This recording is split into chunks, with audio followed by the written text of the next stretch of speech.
In the sterile confines of his Zurich study, surrounded by first editions of alchemical texts and the faint scent of pipe tobacco, Carl Gustav Jung wrestled with a truth so uncomfortable that it would haunt his work for decades.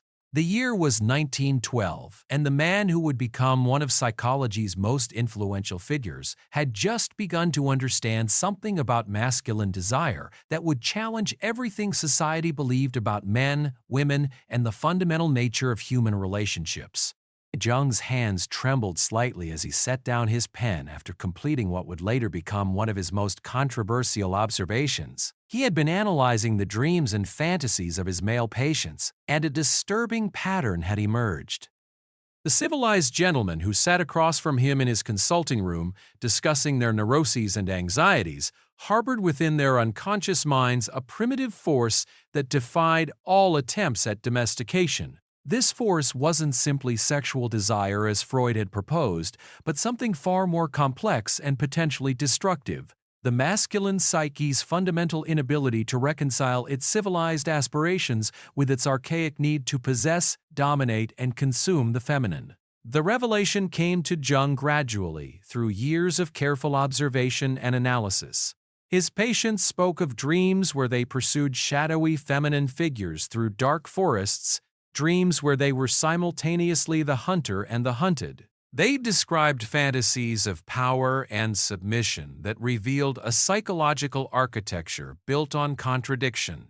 The modern man, Jung realized, was caught between two irreconcilable forces: the evolutionary imperative that had shaped masculine psychology for millennia, and the demands of a civilized society that required the suppression of these very instincts. As Jung delved deeper into his research, he began to understand that male desire operated on multiple levels simultaneously. On the surface, men spoke of love, romance, and partnership.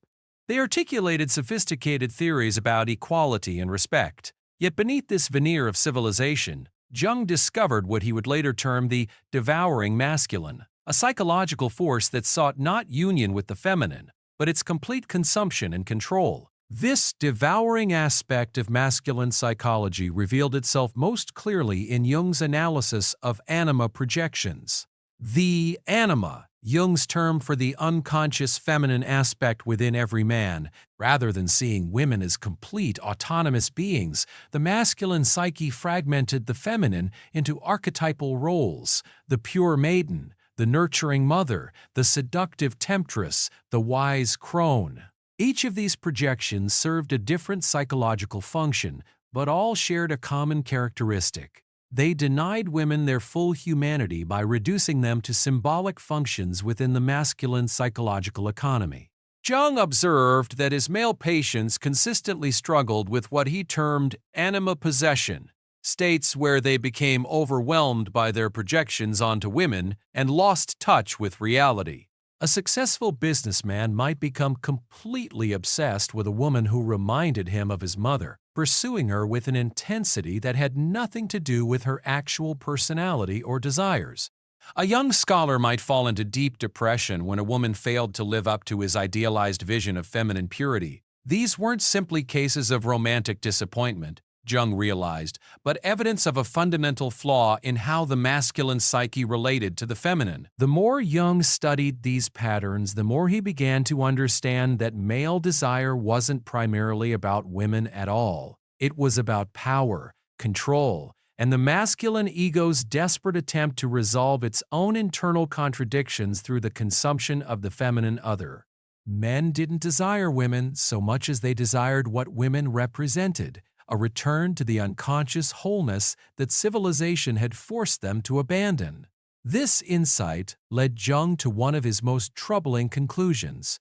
The civilized man was essentially a psychological contradiction. Society demanded that men suppress their aggressive, possessive instincts in favor of rational, collaborative behavior. Yet these suppressed instincts didn't disappear. They went underground, where they combined with the anima to create what Jung called shadow projections onto women. The very women that men claimed to love became the repositories for all the darkness that civilization had forced them to deny within themselves. Jung documented case after case where seemingly loving relationships were actually elaborate psychological dramas designed to allow men to experience their shadow nature vicariously through their projections onto women. A devoted husband might unconsciously encourage his wife's angry outbursts because they allowed him to experience the aggression he had been trained to suppress. A romantic lover might be drawn to women who embodied the chaos and unpredictability that his rational mind had been forced to reject. In each case, the woman became not a partner but a psychological function, a way for the man to remain in contact with the disowned aspects of his own psyche. The implications of Jung's discoveries were staggering. If he was correct, then most romantic relationships between men and women were built on a foundation of psychological projection rather than genuine intimacy. Men weren't capable of truly seeing women as separate beings because their psychological structure was organized around the need to use women as containers for their own unconscious contents. Love, as commonly understood, was actually a form of psychological colonization where the masculine psyche invaded and occupied the feminine other. Jung struggled with whether to publish these findings. He understood that they would be met with fierce resistance, not only from society at large, but from the very men whose psychology he was attempting to describe. The masculine ego's investment in seeing itself as rational, moral, and loving made it nearly impossible for most men to acknowledge the devouring aspect of their own nature. To accept Jung's analysis would require men to confront the uncomfortable truth that their capacity for genuine love was severely limited by their psychological structure. The resistance Jung anticipated proved to be well-founded. When he began to present his ideas about masculine psychology, he was met with accusations of misandry, cynicism, and oversimplification. Critics argued that he was reducing the beautiful complexity of human love to crude psychological mechanics. They insisted that his clinical observations couldn't possibly capture the full spectrum of masculine emotional capacity. Jung's response to these criticisms revealed the depth of his understanding. He didn't deny that men were capable of genuine affection, loyalty, or care. Rather, he argued that these positive qualities were constantly undermined by unconscious processes that turned women into psychological objects rather than subjects. Even the most well-intentioned man could find himself relating to his partner not as she actually was, but as a projection of his own psychological needs and fears. The tragedy, as Jung saw it, was that this psychological colonization was largely unconscious. Most men genuinely believed they loved their partners when they were actually in love with their own projections. They experienced real emotion, real attachment, real desire, but these feelings were directed toward internal psychological constructs rather than toward the actual women in their lives. The women, meanwhile, found themselves in the impossible position of trying to live up to projections they couldn't possibly fulfill while having their own authentic selves consistently overlooked or rejected. Jung's analysis became even more complex when he considered the role of sexuality in masculine psychology. He observed that sexual desire often served as a vehicle for the devouring masculine to express itself. Rather than representing a genuine desire for intimacy and connection, sexual attraction frequently masked a deeper need to consume and possess the feminine other. The intensity of male sexual desire, Jung suggested, was proportional not to the man's capacity for love, but to the degree of his psychological fragmentation and his need to use the feminine to restore a sense of wholeness. This insight led Jung to develop what would become one of his most controversial theories, that masculine sexual desire was inherently aggressive and possessive, and that attempts to civilize or spiritualize it were doomed to failure. The devouring masculine couldn't be trained out of existence through education or moral instruction because it was a fundamental aspect of masculine psychological structure. At best, it could be made conscious and thereby somewhat contained, but it would always remain a destructive force within masculine psychology. Jung documented numerous cases where men's attempts to become more sensitive egalitarian partners only drove their shadow projections deeper underground. A feminist-minded academic might pride himself on his enlightened attitudes toward women while unconsciously seeking partners who would allow him to play out traditional masculine dominance fantasies. A New Age spiritual seeker might speak eloquently about divine feminine energy, while using women in his life as unpaid emotional laborers who existed to validate his spiritual insights. The more conscious and well-intentioned the man, Jung observed, the more sophisticated his psychological colonization of women became. Crude domination was replaced by subtle manipulation. Physical possession was replaced by emotional possession. The end result was the same. Women found themselves reduced to psychological functions within masculine psychological dramas, but the process became harder to identify and resist. Jung's research revealed that this pattern wasn't limited to romantic relationships. He found evidence of the devouring masculine in men's relationships with their mothers, daughters, female friends, and colleagues. Wherever men encountered women, the same psychological dynamic emerged. An unconscious attempt to use the feminine other to resolve internal psychological contradictions while simultaneously denying the woman's independent existence. The workplace provided Jung with particularly clear examples of this dynamic. He observed how male colleagues would unconsciously assign feminine archetypes to their female coworkers.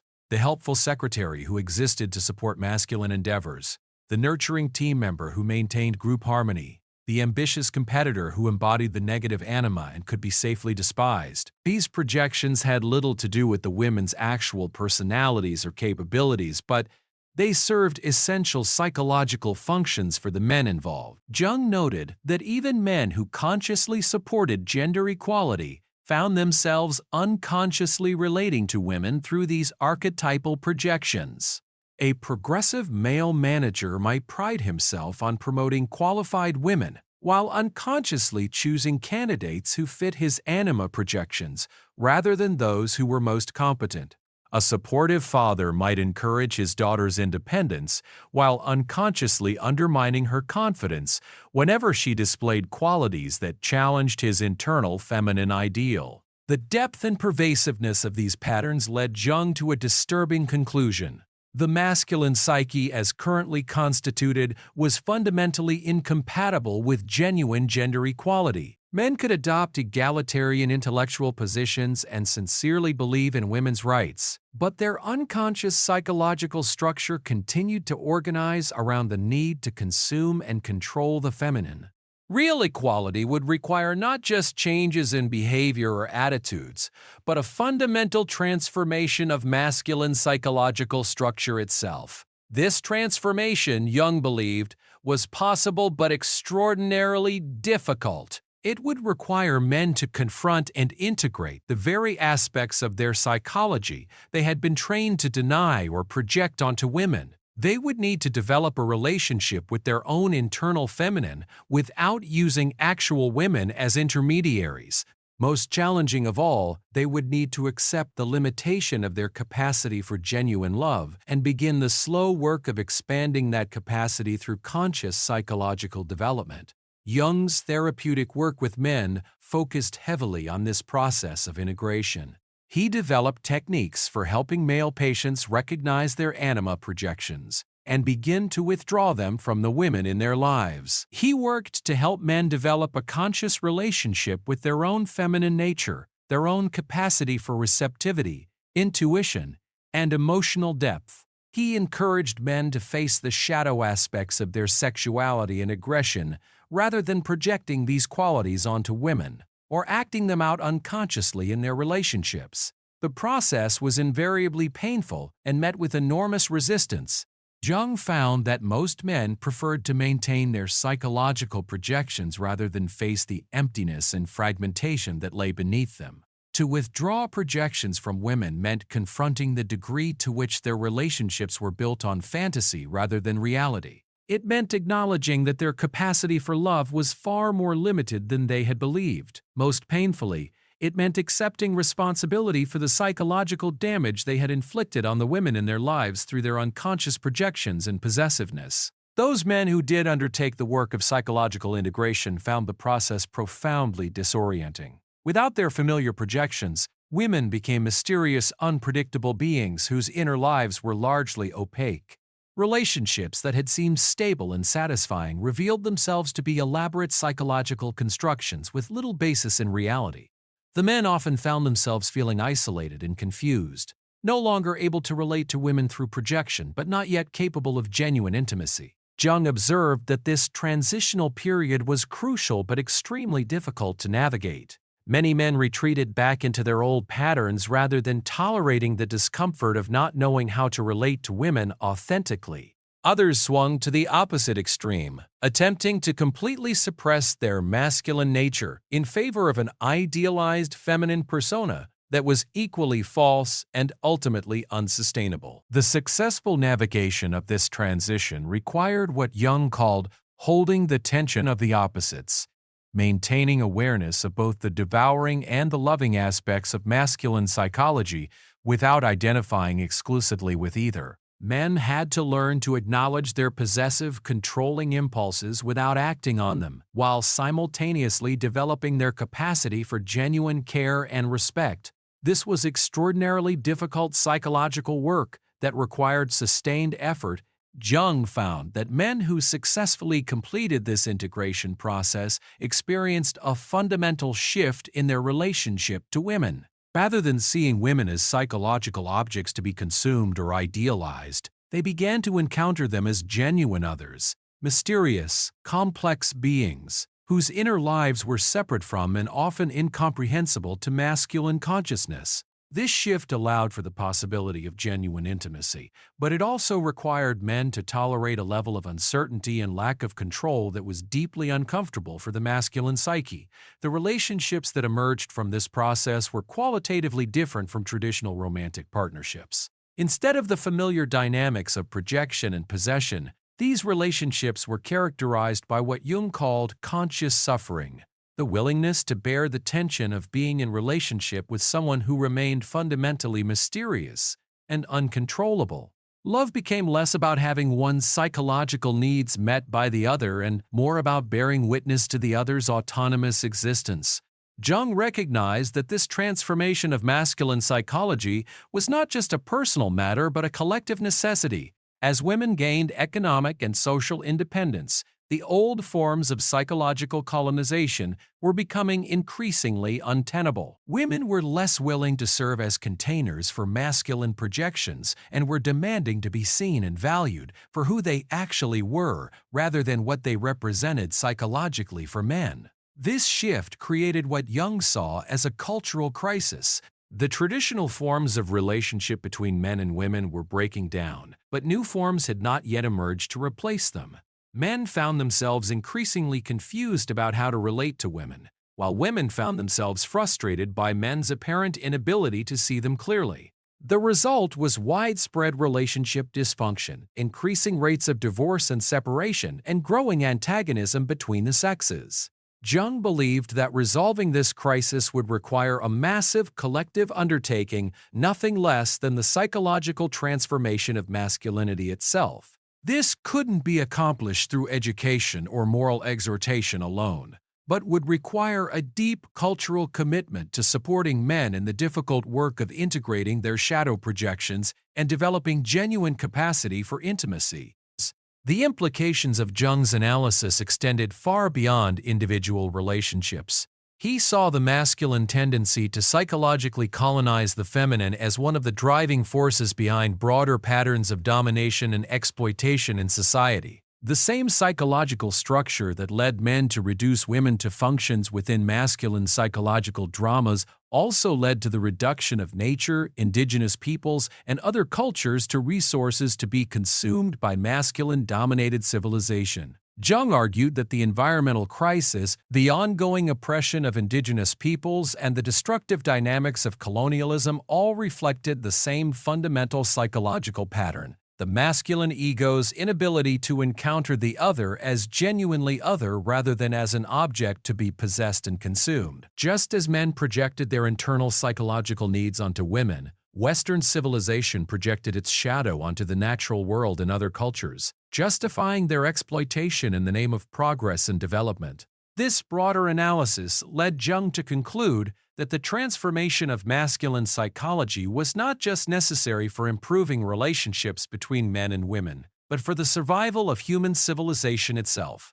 The same psychological forces that drove men to psychologically colonize women were driving humanity to literally colonize and destroy the natural world that sustained life on Earth. The urgency of this situation was compounded by what Jung saw as the masculine ego's investment in denying the problem altogether. Just as individual men resisted acknowledging their psychological colonization of women, masculine-dominated culture resisted acknowledging its colonization of the feminine, the natural world, and other cultures. The very psychological structure that created these problems also prevented their recognition and resolution. Jung spent the final decades of his life developing therapeutic and cultural interventions designed to support the transformation of masculine psychology. He wrote extensively about the need for men to develop conscious relationships with their anima and shadow, and he experimented with group processes designed to help men support each other in this difficult work. He also worked to develop new models of relationship that could accommodate genuine equality between men and women. Despite these efforts, Jung remained pessimistic about the possibility of widespread transformation.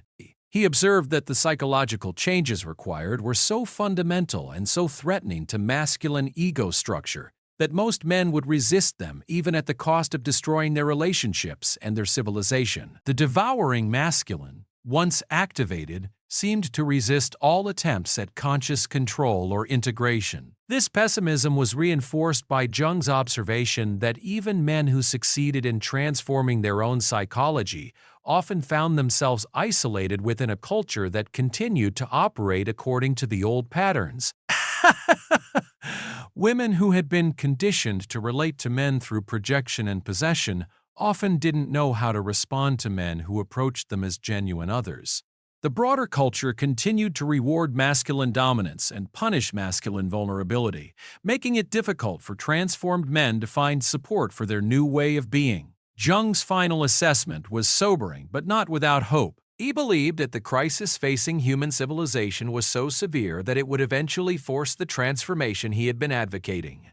Whether through environmental collapse, the breakdown of traditional gender roles, or the escalating dysfunction of relationships based on projection and possession, the old patterns of masculine psychology would eventually prove unsustainable. The question was whether this transformation would occur consciously, through deliberate psychological work and cultural change, or unconsciously, through crisis and catastrophe. Jung favored the conscious approach but suspected that most of humanity would choose the path of crisis and catastrophe rather than face the difficult work of psychological transformation. In his private correspondence from this period, Jung expressed deep concern about what he saw as the accelerating pace of cultural and environmental destruction driven by unconscious masculine psychology. He worried that time was running out for the kind of gradual, conscious transformation he had been advocating. Yet he also expressed admiration for those individuals, both men and women, who were willing to undertake the difficult work of creating new forms of relationship based on genuine recognition rather than psychological colonization. Jung's legacy in this area remains complex and controversial. Many of his insights about masculine psychology have been confirmed by subsequent research, particularly in the areas of domestic violence, sexual aggression, and the persistence of gender inequality despite legal and social changes. His analysis of projection and possession continues to provide valuable frameworks for understanding dysfunctional relationship patterns. At the same time, Jung's pessimism about the possibility of masculine transformation has been challenged by evidence of men's capacity for change when provided with appropriate support and cultural encouragement. Feminist therapy, men's consciousness-raising groups, and new models of masculinity have demonstrated that men can indeed develop greater capacity for genuine intimacy and equality in their relationships with women.